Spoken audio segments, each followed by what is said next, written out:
on the railroad station. And when I went up in the railroad station, there was about 200 other young men up there. And their mothers and fathers must have been with them, but it was so crowded up there. So I stood up there with the rest of the fellas. Then finally a train came in, and we were told, get on the train. We got on the train, and we didn't know where we were going. But we didn't go a long distance. We only went up to New Haven. When we got up in New Haven, we got off of the train, and we walked on the sidewalk till we come to the Army in New Haven. And then we went in the Army. When we went in the Army, there was they were interviewing us, a lot of us in the Army. Now, did they tell you where you were going to go? Not then, no. They didn't tell us where we were going to go, but we knew where we were going to go, we figured. We figured Fort Devens we'd go, because that was in Connecticut. And that's where we went, up to Fort Devens. And we got up there, and we were assigned a place to stay for the night.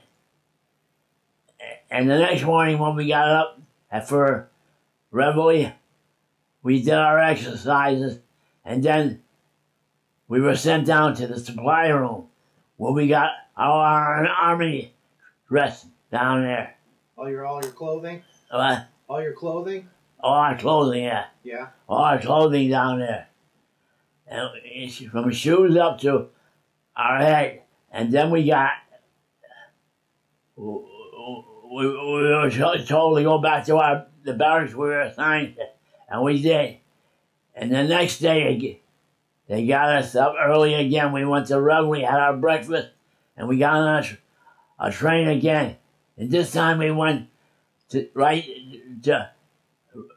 Fort Meade, right between Baltimore and Washington. And we got off at Fort Meade, and we were assigned places to go. We went there. And where I was assigned to, it was the 29th Division, the 3rd Battalion. And it was Company M. And that's where I reported there. Now, did you do basic training at Fort Meade or at Fort Devens? From Devens, we went to Fort Meade. Yeah, was basic training at Fort Devens or at Fort Meade? No. We took it later at down at Fort Meade. And then we got to Fort Meade. And then I was assigned to a company, Company M. In the meantime, Company M had just come back from maneuvers in Carolina. So when we got in Fort Meade, we were attached in the 3rd Battalion of the 29th Division. And then I got in the M Company was my company number. And M Company was a heavy weapons company. And what did you carry for a weapon? No weapons then. No? No. Then down in Fort Meade, the next day, we started. They said we're going to have 17 weeks or 9 weeks basic training down there. So we started right away. We started first. We had the 2 rifles, the Springfield and MG1, and we had to learn how to take them apart and everything. Went to the firing range and fired them. Then the next day, they said we were in M Company, I Company, K Company, and L Company. They were rifle companies, and we were a heavy weapons company, which we had machine guns and mortars. And the next day we got on a sleeper train, and we went down to North Carolina, down south, and that was the home of the 29th Division where we went. Camp Croft. No, Fort Meade was what was that? When we got in Fort Meade, we were assigned to, that's right, we were assigned to M Company. We were in M Company for about 3 weeks, and we learned a lot on the machine guns, the 30 caliber and the 50 caliber, and the mortar. the 81 mortar, because there was two mortars. There was a small one, the same as machine gun. The rifle had a small machine gun. It was just like ours, where theirs was air cooled and ours was water cooled. From there we got on a train again, and we went to Camp Croft in South Carolina. And that's where we were going to get our basic training. And we all were assigned to barracks and everything down in Camp Croft. And then that's when we started really drilling down there. Now, was the whole 29th Division at Camp Croft? Yeah, the whole 29th Division was camp. But we were in section. First battalion was in one, the second battalion in the other, and I was in the third battalion. We were the last. And what did you do down at Camp Croft? We trained with it, and then they just come back from maneuvers, but we had to go maneuvers again in the Carolinas. So we went to Carolina and we played the red soldiers against the blue soldiers, and they had umpires out there too to tell you if you were doing right or wrong. Yeah, how did you fare? Pretty good. Good. Then we were learning how to throw hand grenades. They said you don't play them like you play a baseball, because if you do that, they'll pick them up and throw them back to you. So they said you got to throw them up a little up in the air so they'll disperse and hit a lot of people at the same time. The other way you won't do that. They'll go on the ground instead of going above their heads. Sure. Yeah, you like a little pop fly in through it. Yeah, did you enjoy doing that? Yeah, we did that. Yeah. Now, what else did you do at Camp Croft? I can't think of the name of the thing now. Did you get any free time when you were down there? Yeah. Yeah. We had I can't think of the name of it. You shoot it at tanks to knock the track off. Oh, the bazookas. The bazooka. Sure. We had a bazooka too, which was used against tanks. Then my platoon was the third platoon, and it was heavy weapons, and it was a 50 caliber at the time. But when we got Camp Croft, they did away with the 50 caliber, and we had a 30 caliber machine gun from then on. Okay. We learned how to take it apart and shoot it and everything. Now, was there a heavy plate that went with the 30 caliber machine gun? Yeah. Yeah? It was water though cool. Water cool? Yeah, because the number 3 gunner in the squad, he carried ammunition, water. And all the fellas back at him carried 250 rounds in a box in one hand and the other hand. Boy, and they weigh a lot when you marshal with them. I'm sure.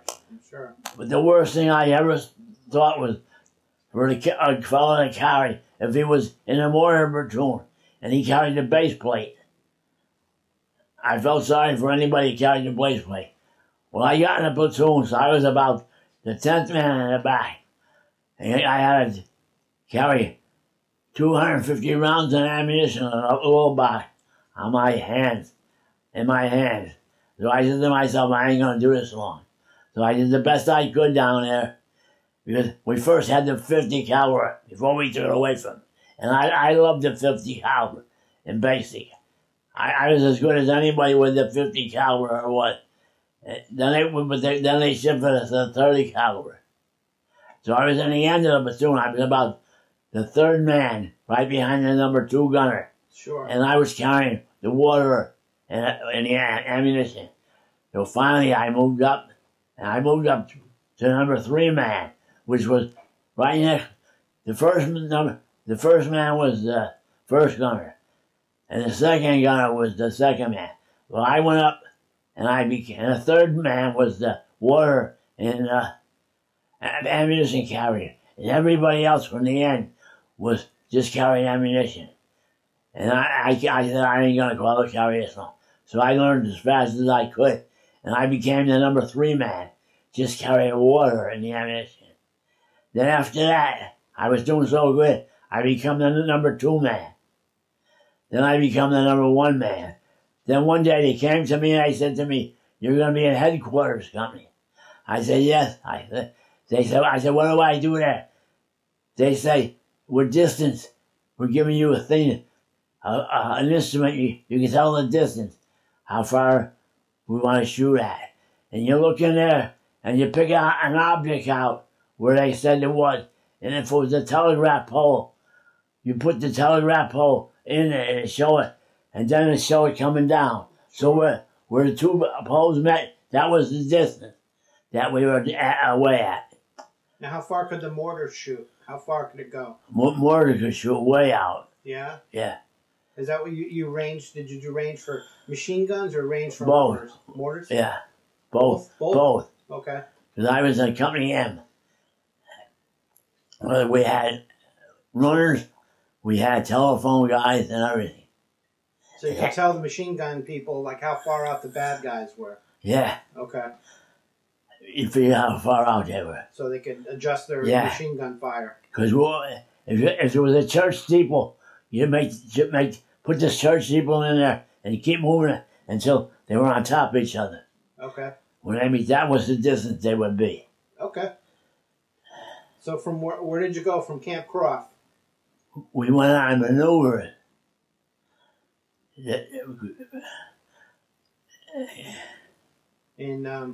had a lot of training. We had 13 weeks of training in Camp Croft. Yeah, was it hot? Was it cold? It was nice weather when we were there. Oh, that's good. Do you remember what time of year? Yeah. We met our lieutenant there, and the reason what they were told was the general is the head of a division. The colonel takes over a regiment, and then a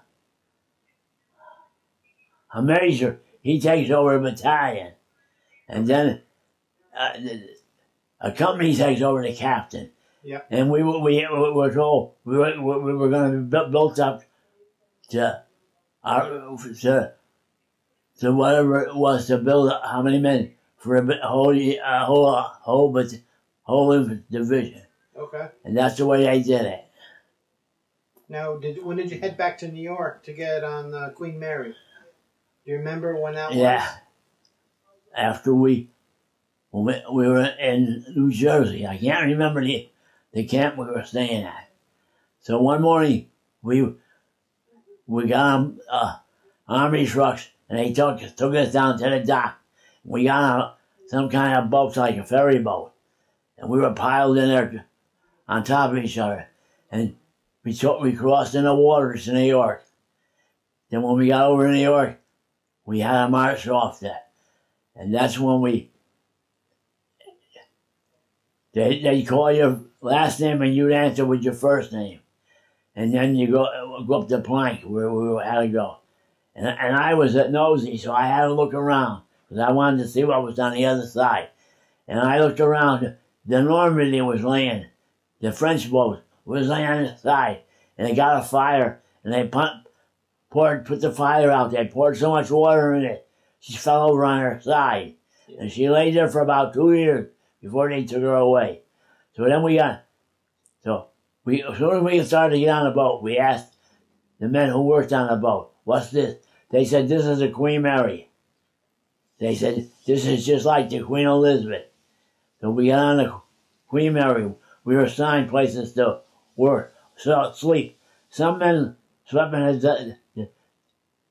the dance hall. Other men slept in the stores that were there. But we were lucky. I was lucky. Myself and 2 sergeants, we had our own cabinet.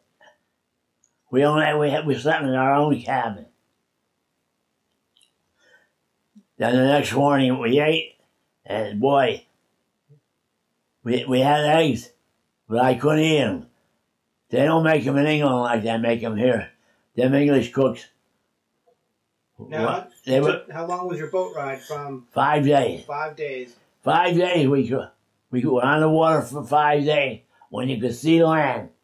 And just before we got there, we hit another boat, the Carousel. and cut it right in half. Right, a minesweeper, correct? Yeah, that's what they said, it was a minesweeper. Yeah. And when we got on the Queen Mary Hill, we carried a barracks bag in, and a truck, our second barracks bag, a truck brought there. So when we hit that boat and cut it in half, all the water came in, and our bags were in that part of the boat, the front part. And they got soaking wet, but the ones we had carried on, we had yet, and they were pretty good. Well, that's good. So we landed in England.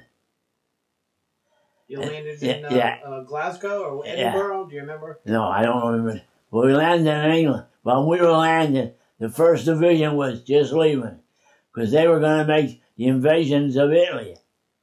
So when they left, we came in, and we took their barracks in Tidworth. It used to be an army barracks for the British Army, and it was a nice place, and I enjoyed it there, and all of us did. Yeah, so you said the eggs were there weren't so good? What? The eggs? No. English cooks are not that good? No. What a difference when if you get quiet, they send a lot of it to an English division once, and what a difference in the food. So you were in Tidwell? Tidworth. Tidworth, excuse me. Yeah, and there was 2 towns near Salisbury and Anton.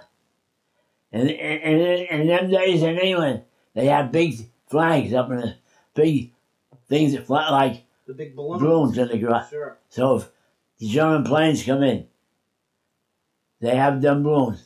For the first night we went there, we were assigned to the barracks, and there was an air raid. Siren went off. So they had a trench built around the barracks. So we all jumped into the trench. Did you see any airplanes? No, I didn't see no planes at all. So what kind of training did you do when you were in England? In England, preparing for the invasion. Yeah, What did you do for training there? Was it any different than what you? Well, when we got in England, the first thing we started was basics on our guns. Still practicing on our guns.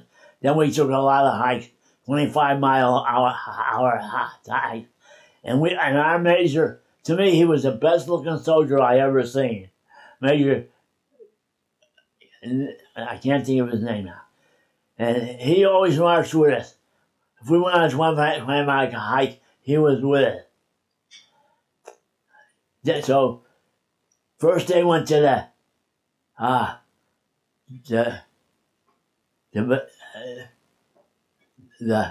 116th Colonel, and he said he was bringing his, but that didn't quite work. First they went to the captains, and they went to the lieutenants, and they bring them up to Dayton. They tell them we're up to fighting Dayton now. Then they report that to the captain.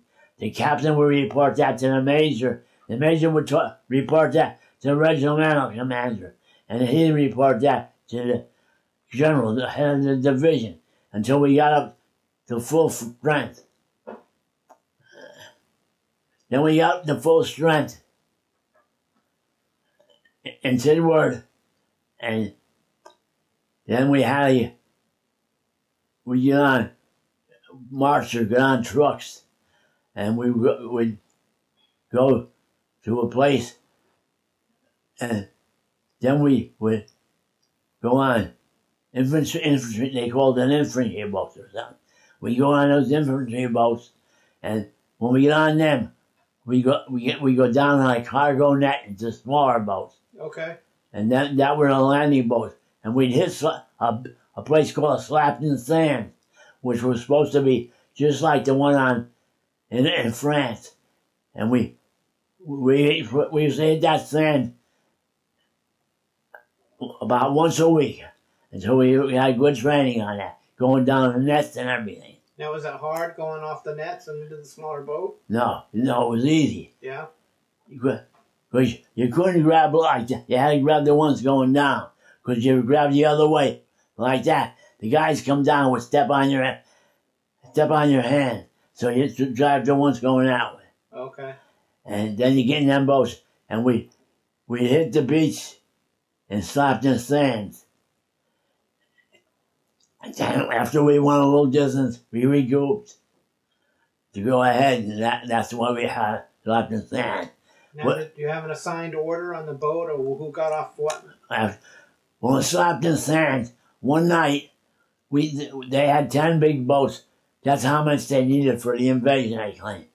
Well, one night we got on them, and the next morning when we woke up, all the English people were standing along the shore of the channel because a German boat got in the night before in the 4th Division when it was ahead of us. And the German boat hit one of them boats on the 4th Division. And when they hit that boat in the 4th Division, a lot of men got caught. But before that, we got something put around our chest, and all we had to do was squeeze it. And it'd be just like the old tubes in a tire. So you float on it. Sure, a life preserver. Yeah. And my sergeant, he was a smart egg. And he got some rope or something. And we wore them on we put the thing around our neck and tied them up like suspenders on both sides. Yeah. So we didn't wear them like most of the guys did. They wore them like cowboys on their hips. And that's what the 4th Division was. And when they got hit, the next morning, the 4th Division was about 80 men or something. They lost more men on that exercise than they did on the D-Day beach. Because when they hit, they hit them things and they turned upside down, and they went under, and they couldn't get back over. Right, they were top heavy. They couldn't move, get back over, and they all drowned. And I imagine quite a few of them drowned, boy. Yeah. It was sorrow. It was an awful sight, and the people on the beach was wondering what happened. Yeah, you didn't hear about that though, right? Until way after the war. That's right. Now, what did you do with your free time when you were in England? I used to get a pass maybe every month, and I'd go to London, and I'd visit. My grandfather was born in London, and he had relations there. I think it was Manchester or something. So I used to get a plane and go up there and visit them. Oh, that's nice. Yeah, and we always go to London because they had all the American movies in them shows over there. But most of the fellas went to a dance hall, Covent Gardens they called it. And we always had U.S. shows coming in. Now, did you, when you were in London, did you get caught in any air raids? No. No, that's good. Well, I used to go and stay in the Hans Crescent Club in England. Most of us fellas there, and they had fried eggs in the morning. And boy, what a pleasure it was if you liked eggs.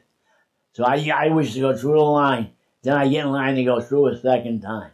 Just for eggs? Yeah. You liked eggs? Yeah, the eggs were good then. That's the only thing. Then we were assigned to, some of us got assigned to English outfits. I don't know why, but we did. And boy, what a difference in the food. Did Americans have better food? Or? Americans had the best food. Yeah. We had great cooks. Because our cooks, you could tell they were great. All headquarters, all the big guys in headquarters, all the officers, they always ate with our company, M Company. Well, that's a good sign. Yeah. The officers liked the food. Yeah. Now, what was your favorite food that the mess hall made for you? What did you like?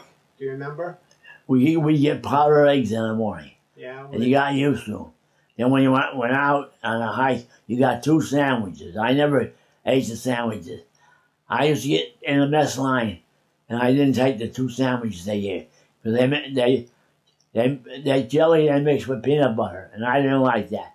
So I used to wait till the end of the line. Then I'd grab a couple of slices of bread out of where they were. And I'd go up to because they always had powdered eggs left over. I'd make myself a sandwich, and that's what I would have. A powdered egg sandwich. Yeah. Oh, that's good. I got used to the powdered eggs. Yeah. Now, you saw a Betty Grable movie? Yeah. Coney Island was the name of it. Yeah, you said you liked that one? Yeah, Betty Grable and John Payne. And I can't remember the other guy. And I seen that about 4 times when I was over there. Yeah, you enjoyed it? Yeah, I enjoyed it every time. Cause we used to see it in like a hall. Yeah. It was nice.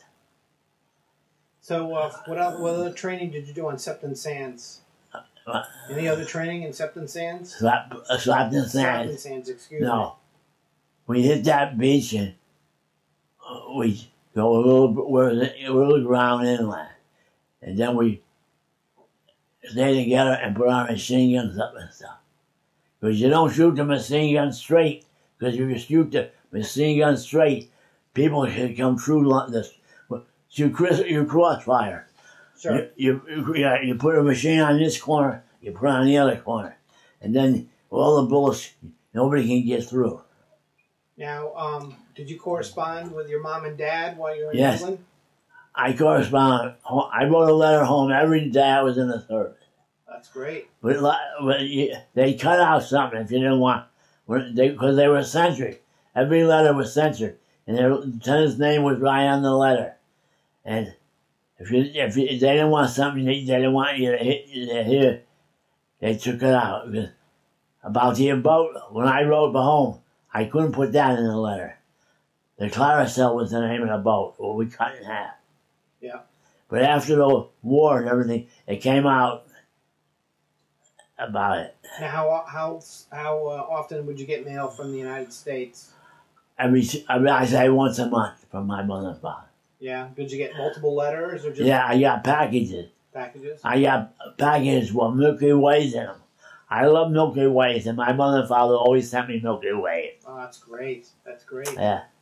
Now, did you ever swap any of your stuff with your fellow soldiers, like trade? Did you trade a lot? All they did was play poker, and I wouldn't play cards. I played pinochle with 3 fellas together. We played partner, and they had ping pong tables, and I loved ping pong, so I played ping pong when we went down the hall room. Sure. So, getting up to the invasion of France, how often were you briefed on where you were going to go, or did you know where you were going to go? No, we didn't know we were going to hit Omaha Beach. They had Omaha Beach, and they had red beach, blue beach. Everybody had separate beach. Well, my outfit hit Omaha Beach. We didn't know where we were going to go or what beach we hit. They were just told you were going to... We were going to go on the invasion. Yeah. And so practice is so long about with slapping his hand. I think most of the fellas were glad when it was a real McCoy coming. And you were told, how were you told that you were leaving, that day, June 6th? Well, we knew because we all went to church, and the minister or the priest blessed us all. And did you have to fill out any life insurance forms or anything? No. Had you done all that before? Well, yeah. We had that all before. So and General Eisenhower come down and wished us all luck. And General Bradley, too, because I met him going down the nets one day, going into the small boats. In Slapton Sands, you met him? Or in... just when we were coming, when I was in the camp, going to Slapton Sands. Okay. That's where I met him. Nice guy? Very nice? Very nice. Yeah. But he didn't look like a soldier. He did not. No, I would agree with that, but he's a very smart man. Man, he was. He was very good. But he didn't look like no soldier. Like, our commander, the Meek, was Major Meeks. He was the best looking soldier I ever seen, in my opinion. Now, did you have any, you said Major Meeks was a great soldier, but on the other side, did you have any incompetent lieutenants or captains that you didn't believe in? I didn't like my captain much, but my lieutenant, I thought was great. He was from Texas, Lieutenant Thomas, and he was a little bit of a guy, but I thought he was great. But my sergeant, Sergeant Melvin Taylor, because we were told by soldiers that had already been in combat, listen to your sergeants more than anybody, because they know more. Yep, absolutely. That's what we were told before we got in combat. Now, how long was your ride from England to France? What? I say about a half hour, I imagine, before we hit the beach after we left England. Yeah, how long? You were on the big boats, then you got on we got on the little boats. The Higgins boats, right? Yeah, the Higgins. And when we left that Higgins boat, most of the fellas, I went only in water up to my ankles, but most of them went up to their knees, and some went up higher to their hips, and some of them went to their shoulders. And you said you had a good driver, right? Cause he was he was an American driver, and he drove us right up in that to the sand. Because when I jumped off right into the sand, and that's when my sergeant says, "Remember, Georgie, there's only two people on the sand: dead people and the people who want to die. So go up that hill first." So I followed him right up the hill, and we got up that hill in no time, me and him. That's great. Because the rifle companies went in first. Then we came in, the heavy weapons company. How many boats from the M Company were on? How many M Company boats were there? There's only, I think, 2 boats. Because the boat that took us and went back and got the next platoon. Okay. The whole platoon was on one boat. Okay, so your whole platoon was on one boat. Yeah, our whole platoon. How many of the division boats altogether? You said about 10? 3. 3? There was let's see, the 29th Division. We were the 116th Regiment. There was the 115th and the 175th. They were the other regiments. Okay. But so when we got on top of the hill, we were fighting for a town, Isny, I think it was, ISGNY. And when we took that town, but our main object was St. Lo. And we had Major Howley, who was a very nice man.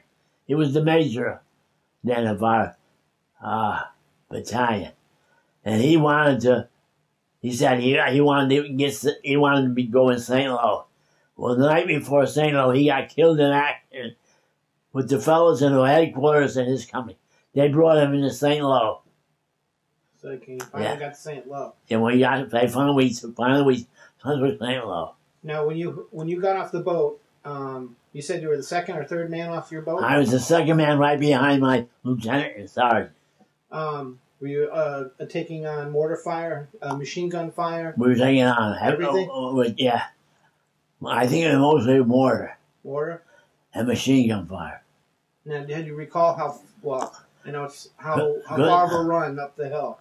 Was it quite a distance? It's about 50 miles before we hit the bottom.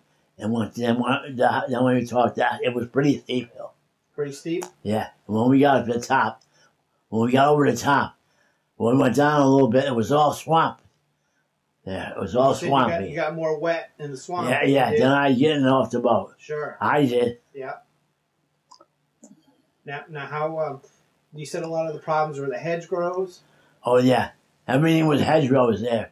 And afterwards, I understand, when they brought the tanks in, they put 2 big iron things in the front of the tank, and they drive the tanks right in the hedgerow and knocked it down. Sure. Because otherwise, the Germans would be waiting for you to get in there. Because I remember one day, we went through a hedgerow, and it was the worst sight I ever seen in my life. It was a company from the 115th Division, because they were in front of us, and they got slaughtered in there, boy. Yeah, you couldn't see over them, correct? No. And then we were told, I don't know how true it was, we were told by one of the soldiers in there, a German guy stood on top of the wall in the hedgerow, and he said to them, who's in command here? And he said, surrender this place now, or it's going to be a slaughterhouse. And they wouldn't surrender it. And that was a slaughterhouse.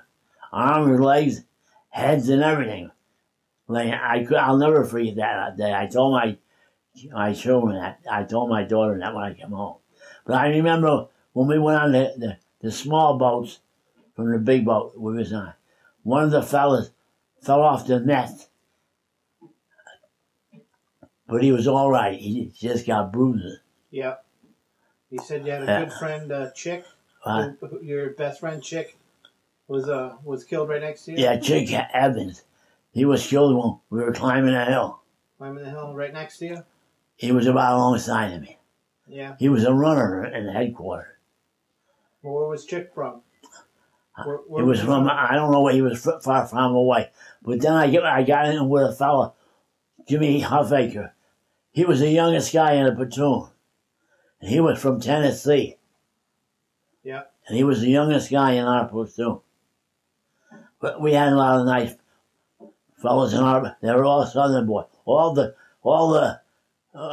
Everyone who had a rank, who were enlisted men, were all Southern boys because it was a National Guard outfit. Right out of Virginia? Yeah, in Port, Virginia, right out of Virginia. Sure. They were all Southern boys. Good guys? Good, very good guys. I had Sergeant Taylor. Then I had another corporal who was the head of our section. Wilbur Allen. And he was always singing. Always singing? Yeah, always singing. And he had a brother who was our Jeep driver. But in a heavy weapons company, every squad has a Jeep driver. Okay. Because when we got into action, a Jeep driver from Connecticut, Litchfield, Connecticut, his name was Bianchi. He used to bring up our rations for lunch all the time. Okay. Now, on the first night when you were in Normandy, did you sleep at all, or did you? Yeah, we dug in first. You dug in? Yeah, we dug in foxhole. Yeah, did you get any sleep, or were you too It was nervous? noisy. Yeah. They say, don't worry about the shells you hear, because you can hear them going overhead. The ones you don't hear are the ones, boy. They're the ones. But I think it was 2 weeks after I landed. Myself and 3 other fellows were going up. We dispersed. We weren't in a row. And a shell landed right near us. That's where I got hit. And when I got hit, I knew I got hit. Then I looked at my hand and my fingers were hanging. And then a medic came up and he put a tourniquet on me. And then he said to me, don't worry. He said, we'll get you out of here right away. So he did 5 minutes. A Jeep came up. He did all he could for me, the medic did. Yeah. And a Jeep came up. And they took a stretcher off. And they put me on a hood. And then they put another guy on the other side of the hood. Then they said, we're going to take a little ride. We drove about 2 miles. And there was an ambulance there. So they showed 4 guys in the ambulance. 2 and then 2 on top of it. Yeah.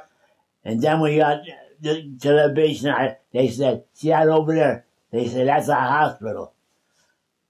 So they already had a hospital on the beach. So they took us to the hospital.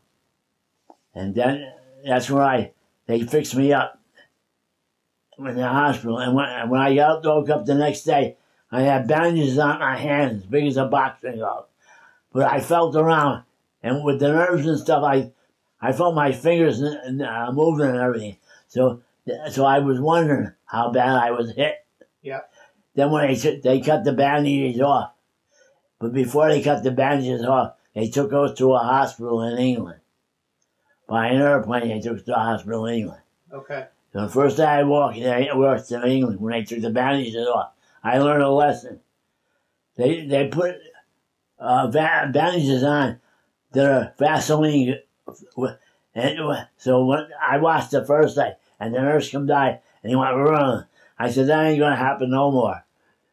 So the next day, when I see the nurse come in from the door, I get water, and I put my hand in water, and I pick it off little by little. And then they told me they're going to fix me up. So I went down to the operating room that day, and they took a piece off my leg and they put it on my hand. But when they banded it up, the next day I was in pain with my hand, and they couldn't understand the reason. Then when they took it off, the nurses, they must have picked some bones out of your hands and they infected it. So I took her advice. But I kept on taking my bandages off before she ever got in the room. Huh. So when she said, it's all pus. She said, you must have suffered. I said, I did.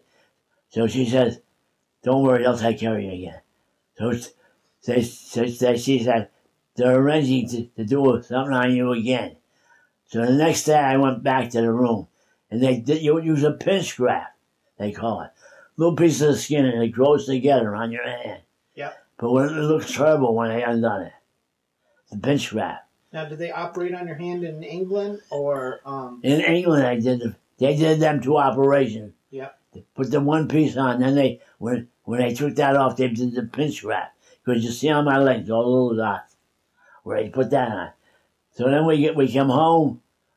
We want to come home on a hospital ship, all lit up and everything. It was a nice ride home.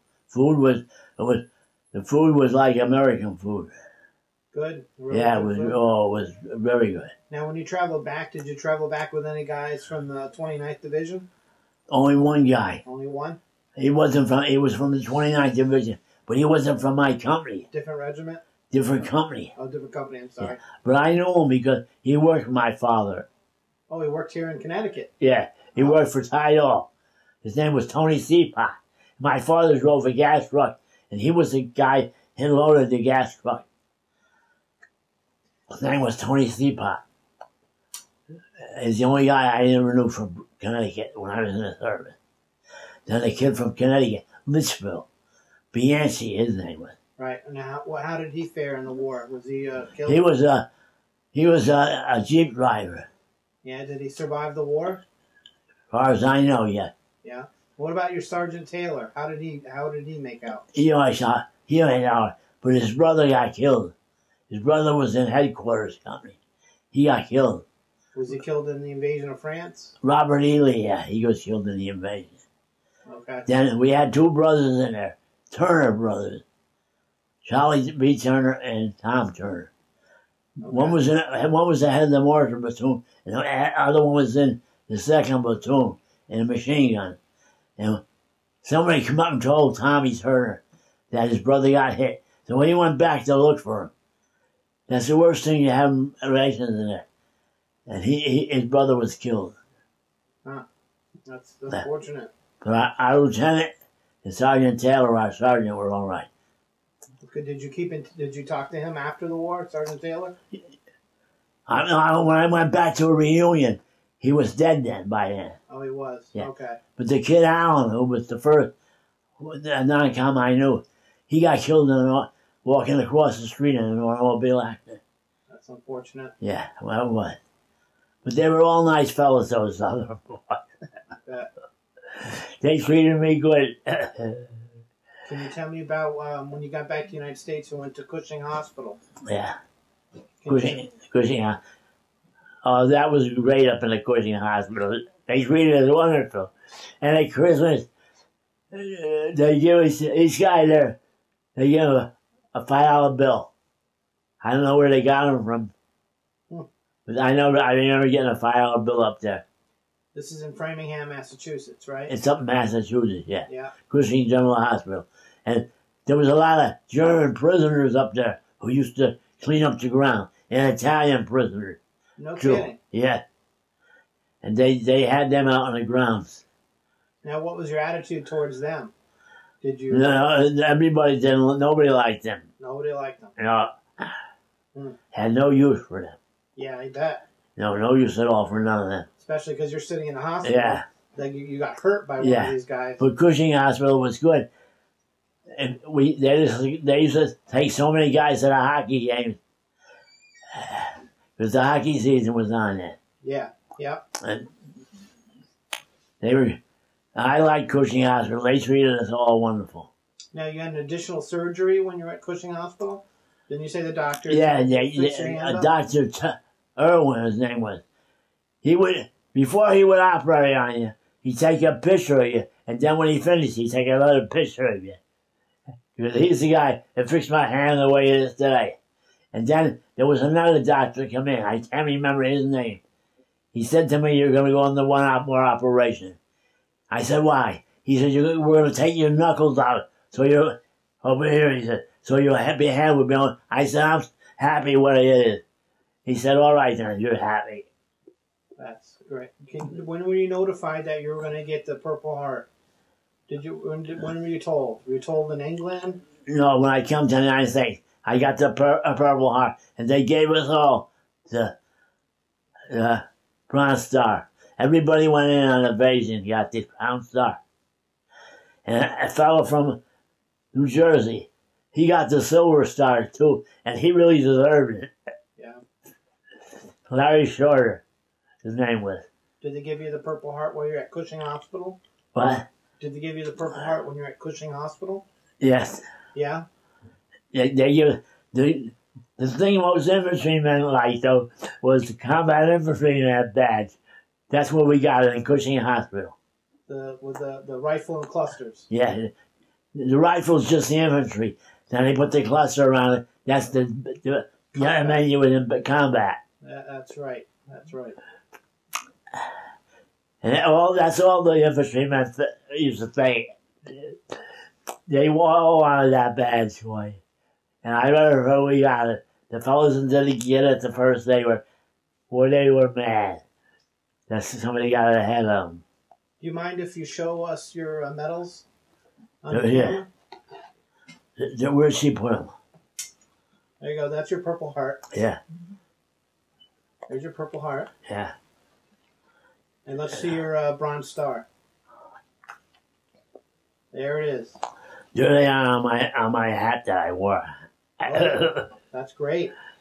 And that's the combat infantry badge too. Absolutely.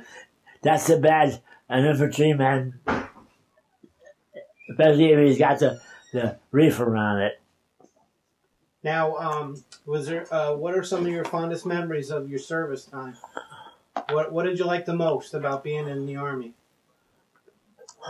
Like, did you like the men? I liked our fellow soldiers. Sure. Even though they were all Southern boys. Yeah. I got along with them good. There was two fellows, Jimmy Huffaker, because I used to meet him when we had reunions.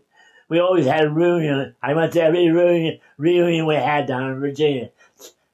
But I haven't missed the last two. I was sick. Yeah. And I used to stay in one of the Sergeant Harris's house. Me and my wife were invited there. So we slept there when we went down there and did our reunion. And my daughter went one year, and I didn't go. And she slept there too with my granddaughter. And Jack Harris was the sergeant of the weapons. No, not weapons, the vehicles.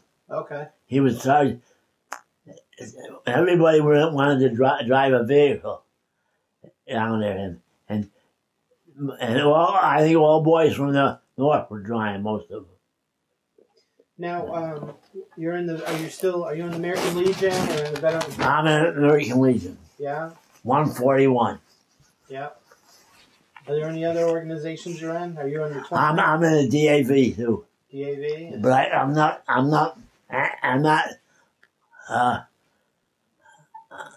active in there. Okay. Well, I used to be in the American Legion. I went all the time they had poppies. Yeah. I used to enjoy the serving poppies. But the fellows that had the American Legion said, they don't make as much money now as they did when I went in. Okay. And we have a great bunch of guys in our post. I was gonna join the Veterans of Foreign War too, but I never was asked. So I joined the American Legion instead. Now, when you got back to Bridgeport, where did you go to work? What did you do? I worked in Shansport. I went there to get a job because I worked there before I was in a war. But I worked in a factory there, and I worked with another fellow, and we were making the tips of the wing, And that was a tough job, but I had the easy job. I had the gun and was riveting, and he knocked the rivets down. He had to look into space, and the space where the wingtips are very small in the end. But we were making the toughest part of the airplane, the wingtips. Then when I went after the war, I went there and I told them, they said, what can you do? I said, I can do bookkeeping and accounting. So I got in the accounting department in transport. Yeah, did you work there a long time? I worked there till I got married, a couple of years. Yeah? Yeah. And what other line of work did you do when you got back? After that? Yeah. What do you think? I worked at a gas station for a while. Okay. And then after the gas station, I went there and I got back in the factory. Transport. It was a nice place to work, transport. And you got married and you had a couple of... I had two boys, yeah. I had a boy and a girl when I got married. I met my wife after the service.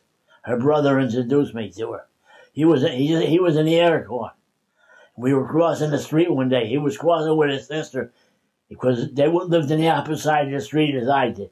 And that's how he introduced me to his sister. So I finally go with the girl, and we got married. Then we had a little boy, and then we had a little girl. And now we got 4 great grandchildren. The little girl had 2 little boys, and the boy and my son's wife had 2 little boys too. So we got 4 boys, great grandsons. That's great. We're lucky, I'm telling you. Is there anything else you'd like to add, Mr. Burr? Let me think.